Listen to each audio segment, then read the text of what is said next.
আসসালামু আলাইকুম বন্ধুরা, আজকে আমি একটা নতুন প্রজেক্ট নিয়ে হাজির হয়েছি।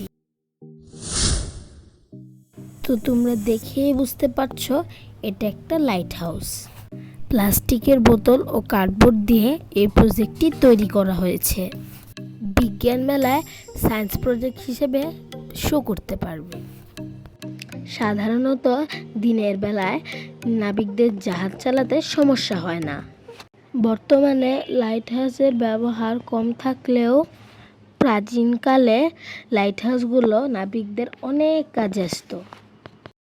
সন্ধে হওয়ার সাথে সাথে সমুদ্রে আলোর স্বল্পতা শুরু হতো, আর এই লাইটহাউস টাওয়ারের মতন হওয়ার কারণে নাবিকরা দূর থেকে এই আলো দেখতে পারত।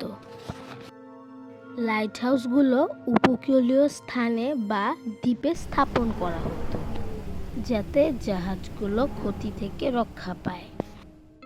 বাংলাদেশে বাতিঘর ৬টি। এগুলো হচ্ছে কুতুবদিয়া, সেন্ট মার্টিন, কক্সবাজার, নরম্যান্স পয়েন্ট, পতেঙ্গা এবং হিরন পয়েন্ট। এই ধরনের বাতিঘরগুলো ৫০০ থেকে ২০০০ কিলোমিটার পর্যন্ত আলো ছড়াতে পারে।